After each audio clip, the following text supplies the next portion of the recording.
All right, next up we have another 380 round for you. We have the Remington Ultimate Defense. This is designed for compact handguns, and this is a 102 grain brass jacketed hollow point, similar to their Golden Saber type rounds. This one, as you can see, is nickel case there. A big wide open hollow point, almost looks like a small version of a flying ashtray, I suppose. This one has what appears to be some red primer sealant on there, and overall, again, being heavy for caliber, velocity is going to be important. We'll take it out to the range, we'll test it. We have a new block of clear ballistics I'm going to try to put this into, see how it performs. We'll also run it through the chrono to see how fast they're running, and generally try to get to decide whether or not this is a good option for compact carry self-defense rounds, and we'll also see how it does against some other rounds. So stay tuned, that's coming up next. Remington Ultimate Defense 380.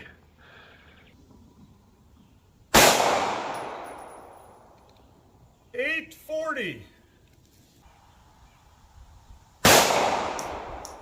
921. Okay, here's where the Ultimate Defense went in, and it's that track right down there. Pretty decent track. I mean, it doesn't look great, but it's not bad, and it penetrated to there. So again, it's this track up in here. Total depth on that one, 14.5 inches, but it doesn't look like a lot of expansion. The Glock 42 came in up here. It's this one up here. Top down, it's that one right there. Right there. And it barely got to the edge of the first block. So that one got to about 10.25 inches. Looks like that one expanded more. So we'll dig these out. Okay, Ultimate Defense. On the left was the LCP2. On the right, the Glock 42. We'll measure them back at home.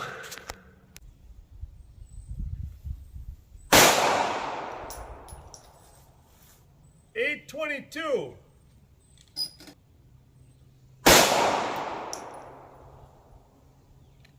Error. Okay, not too impressive for these Remington Ultimate Defenses. This is where the LCP2 went in.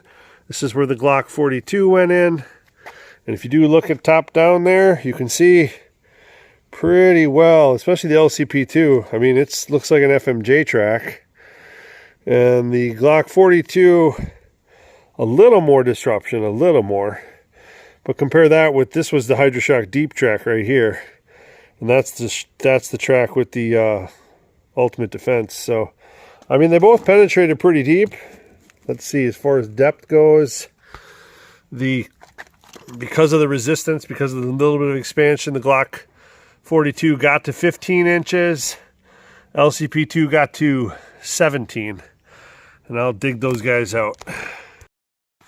Okay, again, here was the Remington Ultimate Defense LCP2 on the left, Glock 42 on the right. You can see they both clogged up pretty badly. And very little to no expansion. We'll take them home and measure them. 856. 808.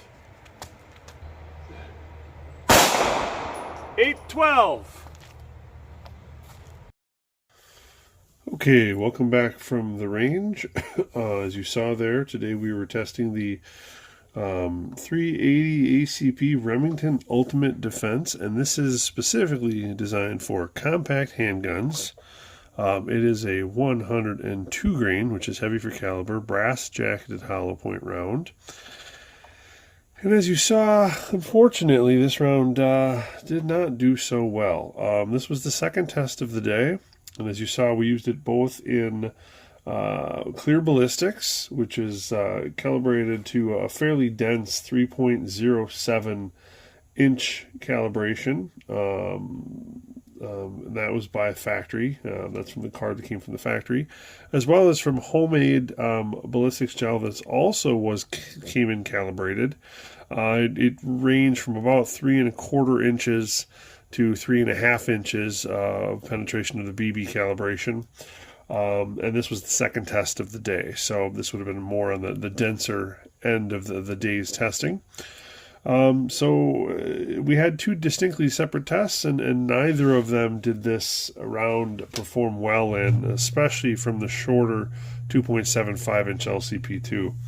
I did not even measure the expansion on those because there really was none. Here was the first round from the LCP2 through, and again, both were through heavy clothing, which is 1 layer of denim, 1 layer of fleece, and 2 layers of cotton t-shirt material into the gel.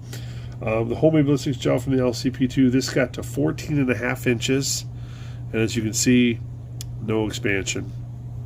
Into the clear ballistics, again, it clogged up really bad. I didn't pick I wanted to show you what it was when I pulled the round out, and this is what it was. It was clogged full of denim and cloth, and this got to 17 inches in the clear ballistics from the LCP2. So again, not a very good performance. The Glock 42 with the longer 3¼ inch barrel into the homemade ballistics gel, we had much better expansion. This one here only penetrated to 10¼ inches, but with really, really big expansion. And when I weigh these up, I'll give you the numbers on that. And then into the clear ballistics, this round got to 15 inches. Again, really bad clog of denim in there, and only 2 petals, as you can see, expanded out. The rest of them did not have expansion. So again, overall quite disappointing there.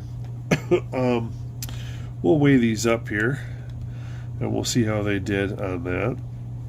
Again, from the LCP2, I did not measure these because if there was any expansion, it was no bigger than what the core of the bullet was. So this weighed in 102 grains, so there's no weight loss on that one. From the into the clear ballistics, again, there's a plug of denim and whatnot in there, so there's a little bit above the 102. Now into the homemade ballistics gel. This one again, 10¼ inches, a little bit heavy there, but there's still some gel, and as you can see, a plug of cloth in there. The expansion on this one was 0.6, 0.62, and 0.63 inches, so pretty impressive for 380. But unfortunately, into the clear ballistics, it got to the 15 inches, and the max expansion on that was 0.42 inches, where the petals were, but again, not very impressive round. As far as speeds go, I was able to get 5 total speeds from the LCP2, which averaged out to 828 feet per second, which averaged out to 155 foot-pounds of energy. From the Glock 42, again, I was only able to pick up 1 shot with the chrono. Unfortunately, it was 921, so almost 100 feet faster per second than the LCP2. So that came in at, like I said, 921 for the Glock 42, the 1 shot. It was able to register. Still having issues getting that chrono aligned where the sun will hit it just right. I go early in the day, so the sun is at a much more severe angle than a direct top-down angle.